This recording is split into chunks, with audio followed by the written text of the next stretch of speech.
The era of the do-it-all bicycle seems to be coming to an end with Colnago and also Van Rissel releasing some crazy looking full aerodynamic road bikes, and I am here for it. It seems that 2025 is going to be the year that we are pushing the trend more into a full-on climbing bike and a full-on aero road bike. And this is what I think that the pros want and also the consumers want. For years, actually 5-6 years now, it seems like every single bicycle, and you've seen it in comments, you've seen it on YouTubers, you've seen it on even bicycle journalists as well, saying that bicycles for so long have looked the same for a very long time. For example, the bike that everyone said that every single bicycle looked like, the Tarmac SL7, which reigned supreme for a very long time. The Envy Melee looked very similar, drop seat stays. Van Rysel RCR looks very similar. Scott Addict RC, BMC Team Machine SLR, just a few to name of the bicycles. Drop seat stays, arrows. It's kind of that do-it-all bicycle, lightweight, capable with aero qualities. And there was a reason for this because of the fact that the UCI didn't have the aerodynamic stipulations or the qualities enough for aerodynamics to go ahead and reach what the aero bikes are today. And I did a video on this back in the past where I say that the bicycle companies have really lost their characteristics, like the Vengevise, all these old school bicycles that really had this really character defining bicycle features about themselves. Like the Vengevise, when it first came out, was an absolute amazing aerodynamic quality bicycle that stood out from the pack and looked completely different and had its own quirks and everything like that. For the longest time now, 2020 to about 2024, you have seen every single bicycle look exactly the same until the launch of this Colnago Y1RS, and I'm here for it. I think that this is what needed to happen, and I think that this is the right step for direction. I've heard some people say that it's ugly. I've heard some people say it's too heavy, weighing at 7.5 kgs. A bicycle cannot be defined by the way it looks. I think this is a step in the right direction in terms of a futuristic bicycle. I've said this many times. You can only do so much to a bicycle to change the look of it. And this right here, these lines, these shapes, the fork, the down tube, the seat. I know that this is probably going to pain in the ass for fittings and probably buildings as well. But if you want the all-out race machine that they saves you 20 watts, 8 watts over the competition, this is what I think the pros want, and this is what I think that the consumers want as well. Imagine Pogacar going off on an 80-mile or 80 kilometer full-on attack on a full-out aero race bike. It's insane. They have their proprietary seat post that will still have 1.5 centimeter of adjustment after you cut the seat post. You have your proprietary out front handlebar as well. I think it's called like the Gold Wing or something like that. The bicycle looks phenomenal. I think Colnago did an absolute great job. And people just say it looks like an S5 mixed with a Madone, mixed with a Bianchi. And again, they're pushing the boundaries. This is something that you're trying to go ahead and do to make an all-out aerodynamic race bike and also a very fast, lightweight machine. And it seems about the same day as well, Van Rissel has come out and released their RCR-F, I believe, which is their full-on aero road bike as well. So just a deeper section aero bike than their RCR. You can see this massive, thick head tube right here that really utilizes that UCI rule. This thick seat post and also the thick down tube as well, which is going to set the separation from their RCR being their climbing bike, and then this is going to be their full-on aero bike. Again, proving the fact that these little small differences have major benefits when riding. And I think that this is a huge, huge thing for the industry for sure.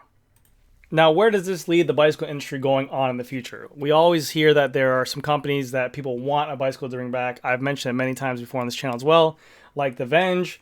Right now, Specialized has their Tarmac SL8 that's out on the market that is their do-it-all bicycle, and they claim that it's more aerodynamic. But at the time of them making this bicycle, UCI did not change those rules. So maybe in the future here, we can see here already that weight is not the factor because this Colnago, they're saying, weighs in at 7.5 kgs.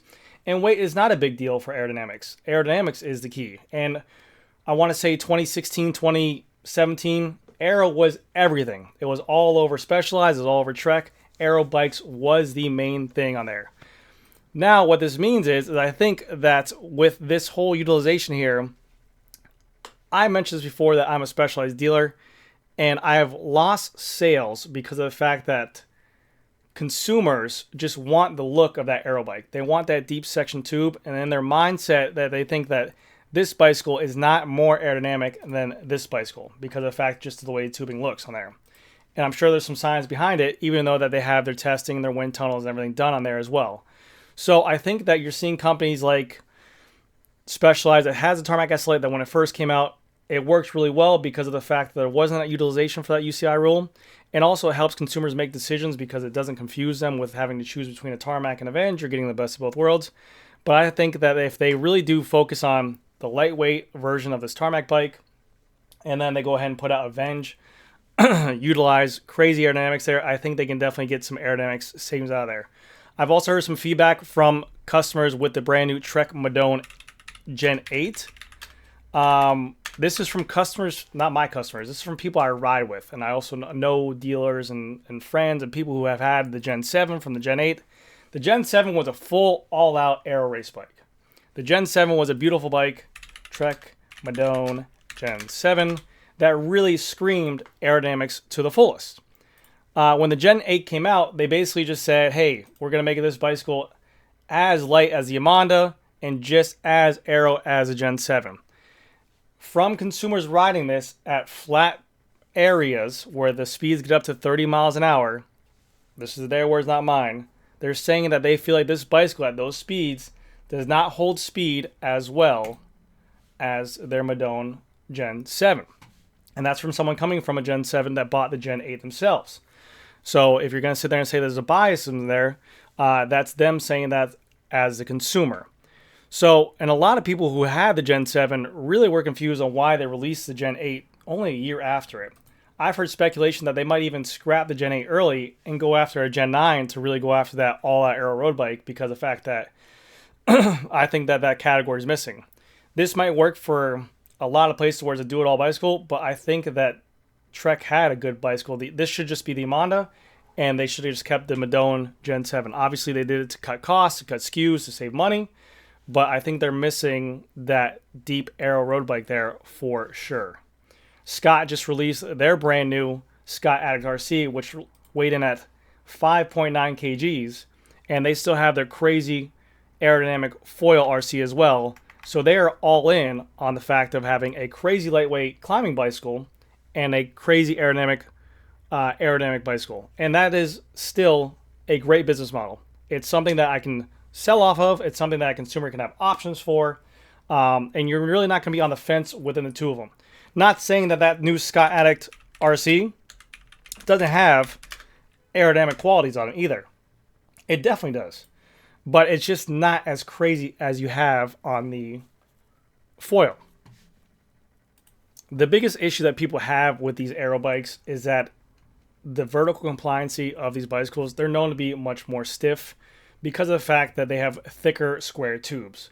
We all know rounder tubes are going to be a little bit more comfortable and they're going to absorb the vibrations much more. If you're sitting on a seat post that's like a 2x4 and the seat tube is like a 2x4, that's not going to help deflect or that's not going to help absorb vibrations either. You're going to feel all that like you're sitting on a piece of wood. So what you're seeing companies like Trek and also Conago doing, which I think is really cool, they're basically free-floating this, not free-floating, but this is now moved away from the seat tube to help with that vertical compliancy while still getting the benefit of this massive front fork, this tucked-in down tube, and the whole aerodynamics of the bike looks amazing. I want to get my hands on this bike so bad just to see one in person because, again, I think they're really pushing the limits on what this bicycle can do. And I think that it's going to really put some stress on other companies out there to make some changes, like the Cervelo S5, which has been a dominant factor in the Tour de France. You see Jonas Vingegaard use his R5 for climbing days and then his S5 for the aerodynamic days. You see Wout van Aert as well utilize the S5 as well. And I think the S5 is due for a refresh, even though I already had it refreshed about 2 or 3 years ago. I'm really excited to see what they do with that bicycle. Also, the Bianchi Ultra RC. The Bianchi Ultra RC was kind of like their do-it-all bicycle, and then they literally transformed it into this crazy futuristic aero bike, again, with these kind of V-shaped style handlebars and these tucked-in down tubes and these massive bottom bracket areas and these big, deep tubes. Again, a futuristic bicycle. A lot of people are on the fence of this bike. You either hate it or you love it. But then they went ahead and came out with, after they released this bicycle, a climbing version of a bicycle as well, the Specialisma. To again double down on a climbing bike and also a aero bike. So I think that we're going to see much more stresses for these companies to go ahead and produce an aerodynamic road bike. I think it's going to put pressure on Specialized to release a Venge in the upcoming future. That was the holdback on the bicycle, is that how can you go ahead and make an aerodynamic bicycle that much more aerodynamic than the SL8? Now that they have this new UCI rule, obviously they've used it, but they made the bicycle beforehand and everything like that. I think they're really going to come out with a really nice looking Venge in the future. Maybe 2 years from now. I'm hoping for one. But also, I think that you're going to see maybe Trek backpedal and maybe double back down in 2 years. I don't know. This is speculation. But maybe go ahead and go back to a deeper tube Madonna there as well. But yeah, let me know what your guys' thoughts are on this. Are you guys excited to see the Do-It-All bicycle go away? I mean, some of the best looking bikes were that classic Do-It-All clean lines looking bicycle like the SL7, like the MV Melee, like the new Sky Addict RC. That's a beautiful bicycle. But also, customers want this futuristic bicycle. And I think that this is really the future of where this is going to go in the store. It's going to be the future of the industry, and it's going to really push pressure for these guys to go ahead and make strives for better performance on these bikes.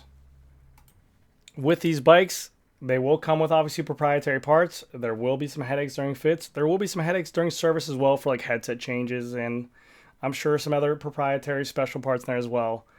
But that's what these bikes are all about. You're buying this bicycle knowing that it's going to be expensive. It's just like buying an expensive car. You're going to have expensive service with it as well. And also for the SL8 and the Do-It-All bicycles, they dominated for a long time. There's still nothing wrong with them. But I think that we need to let that go. The SL8 had its reign. The SL7 had its reign. All these other bicycles had their reign on top of these Do-It-All bicycle experiences. I'm excited to see crazy lightweight climbing bikes, aero road bikes as well. Bring it back to a point where these bicycle companies have characteristics. So anyways, guys, let me know what you guys think down in the comment section below. Sorry for pausing so much. It seems like I'm losing my voice. It's that time of year. But anyways, guys, thank you again so much for watching. I'll see you guys in the next video.